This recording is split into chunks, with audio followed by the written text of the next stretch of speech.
बिस्मिल्लाहिर्रहमानिर्रहीम। अस्सलाम वालेकुम। ग्रेड 9 आज का हमारा सबक है इंसान किसी हाल में खुश नहीं रहता।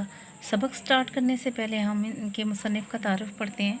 इंसान किसी हाल में खुश नहीं रहता के मुसन्निफ़ हैं मोहम्मद हुसैन आज़ाद। विलादत 1830, वफ़ात 1910। मोहम्मद हुसैन आज़ाद दिल्ली में पैदा हुए। उनके वालिद का नाम मौलवी बाकिर अली था। क्या नाम था? वालिद का मौलवी बाकिर अली था, जो अपने दौर के बहुत बड़े आलम थे और दिल्ली से उर्दू अखबार निकालते थे। आज़ाद ने दिल्ली कॉलेज में तालीम पाई। शायरी में शेख इब्राहिम ज़ोक, जो कि अपने दौर के बहुत बड़े शायर थे, से इस्लाह ली। 1857 के हंगामे में, याद है ना बच्चों, 1857 की जंग आज़ादी मुसलमानों और हिंदुओं ने मिलकर अंग्रेज़ों के ख़िलाफ़ लड़ी थी, के हंगामे में उनका घर बार लुट गया। उनके वालिद को अंग्रेज़ों ने मौत की सज़ा दी। आज़ाद छुपते छुपाते लाहौर पहुंच गए। जब आम माफ़ी का ऐलान किया गया तो उन्हें महकमा-ए तालीम में मुलाजमत मिल गई। गवर्नमेंट कॉलेज लाहौर में प्रोफेसर रहे। दरसी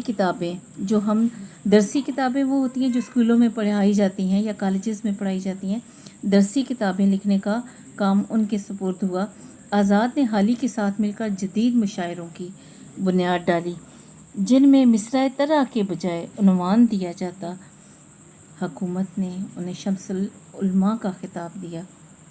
आज़ाद को उर्दू अदब में एक मुनफरिद, डिफरेंट जो होता है, अलग इंशा पर्दास की हैसियत हासिल है।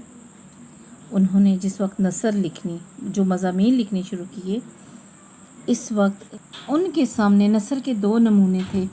एक तरफ पुरतकल्लुफ़ बनावट वाले अल्फाज और मुश्किल इबारतों वाली कदीम नसर थी, तो दूसरी तरफ गालिब और सरसियत की सलीस और सादा नसर, जिसमें मकसद को बुनियादी हैसियत हासिल थी। आज़ाद ने इन दोनों नमूनों से फ़ायदा उठाते हुए अपने लिए एक नई राह निकाली। उन्होंने पुरानी और नई नसर के असलूब की जमा है तरीक़े को मिलाकर एक नए अंदाज की बुनियाद रखी। उन्हें अपनी शायराना नसर की वजह से बड़ी शोहरत मिली।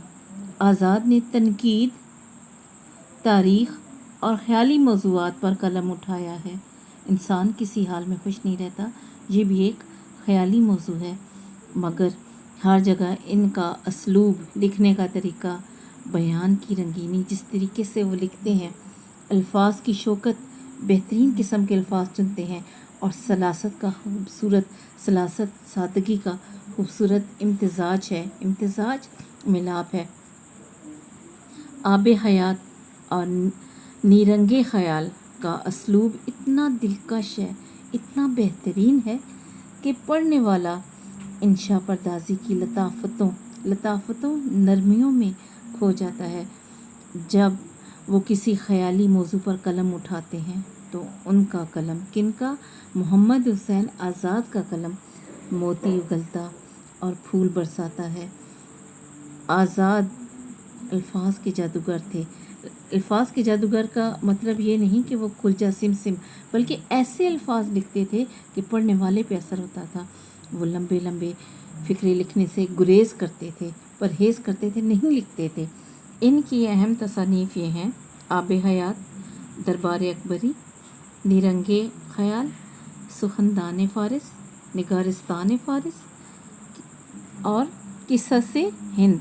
ग्रेड 8 आपने पेज नंबर 27, सफ़ा नंबर 27 जो है, अच्छे से पढ़ना है और इसमें से MCQs बनाने हैं। ज़्यादा से ज़्यादा MCQs बना के सेंड कीजिएगा, आपका काम इंशाल्लाह चेक किया जाएगा।